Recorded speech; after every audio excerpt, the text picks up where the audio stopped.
However, some decided to take July 4th in a different direction. Ben & Jerry's, the ice cream company, decided to take it in a different direction. And a lot of people are calling for a boycott now because of the way they decided to celebrate July 4th. And I'm going to talk about that, but I want to talk about, a lot of people are surprised. They might have not known that Ben & Jerry's has been a very woke company for quite a while. Their CEO being a consistent activist, oftentimes for lefty and liberal causes. Sometimes he actually gets it right. He actually was not in support of sending military aid to Ukraine for the sole purpose of that he tends to try to promote peace. And so I was supportive of that. But I've been boycotting Ben & Jerry's since back in 2018. In October 2018, Ben & Jerry's came out with a flavor called Resist. Yes, it was a flavor called Resist. Fox Business in 2018 during Trump's presidency had this to say: Ben & Jerry's, the Vermont-based ice cream company known for the backing of progressive causes, on Tuesday, back in 2018, unveiled a flavor called Pecan Resist to protest the Trump administration on policies that Ben & Jerry's deems discriminatory.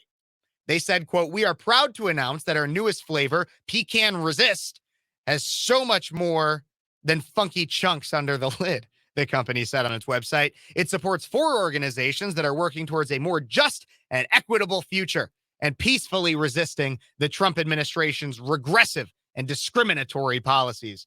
Ben & Jerry added the groups, quote, "are working hard to defend and progress a more inclusive society focusing on racial and gender equity, climate change, LGBTQ rights, and refugee and immigrant rights." Yes, that's back in 2018, everybody. Ben & Jerry's has been woke for quite a while. And if you're watching on Facebook or YouTube or Twitter or anything like that, you could see even just within the past week, this was on June 24th, they had a post on Twitter: 5 things we need to do right now to protect reproductive rights.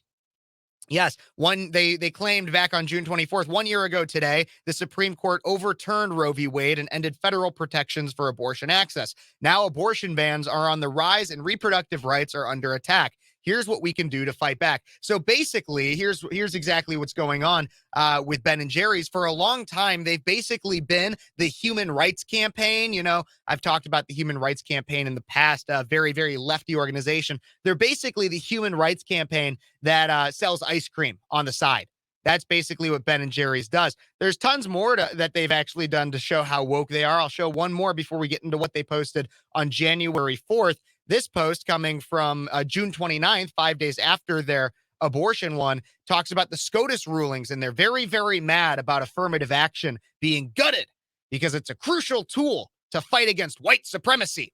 By overturning decades of precedent, the ruling further entrenches the legacy of slavery and racism while perpetuating white privilege. That's what Ben & Jerry's, again, the ice cream company, had to say about the Supreme Court rulings. Yes, they like to get political over there at Ben & Jerry's, not really even caring about the quality of their product. You know, I've had Ben & Jerry's in the past, always found it to be particularly unimpressive and overpriced.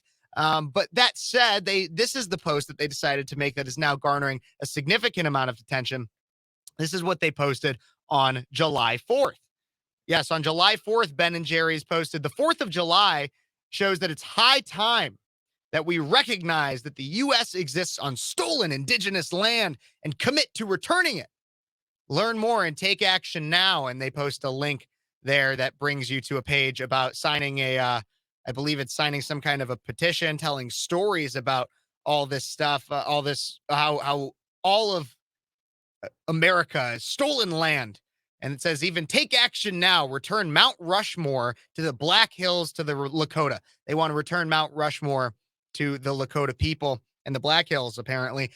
Here's the first thing I have to say about this is almost every inch of land on the entire face of this planet is stolen. And that's not justifying some certain horrors that might have happened, that colonists might have committed unto indigenous people. I'm sure that there were bad things, but currently it resides that the land is American land, and there have been instances in which Americans have tried to repent for serious, back when the actual injustices had happened.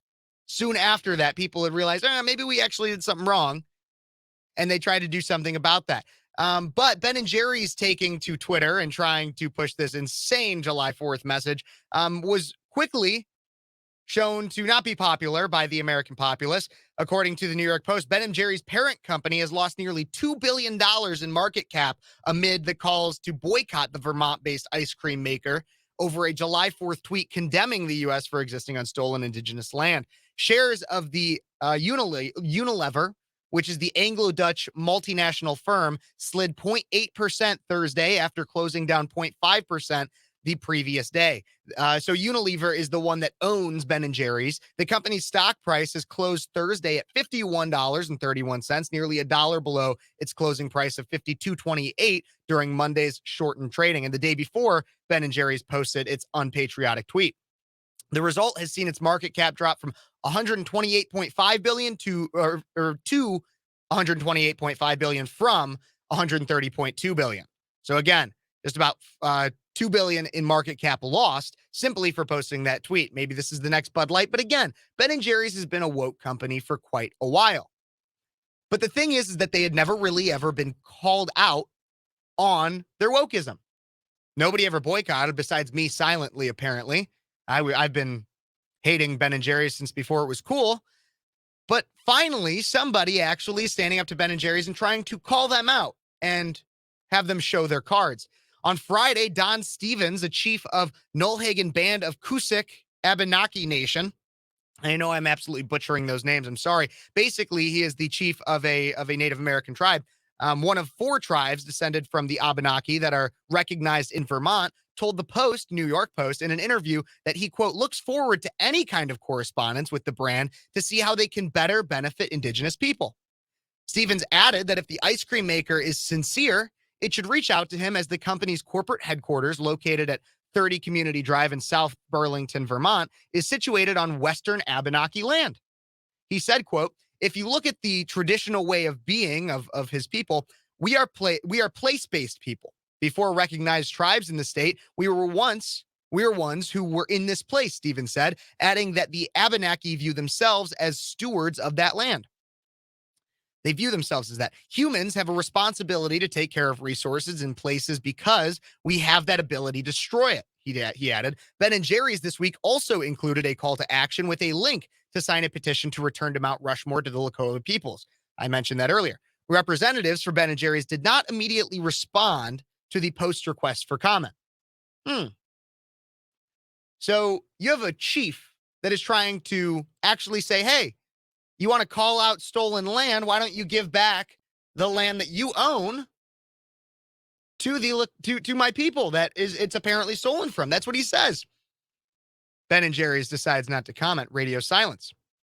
Interesting. Well, maybe they can't comment due to being a little preoccupied. Their CEO of Ben and Jerry's, Ben Cohen, was arrested Thursday by Department of Homeland Security police for blocking the entrance to the Department of Justice building in Washington, D.C., where he was apparently protesting the detainment of Julian Assange.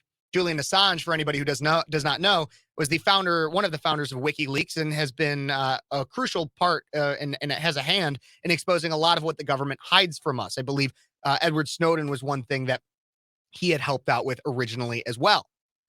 The interesting thing is that the Ben and Jerry's founder gets arrested for that when they decided to have this marketing ploy about stolen land, and a literal chief from a Native American tribe says, hey, more than willing to talk to you about getting our land back.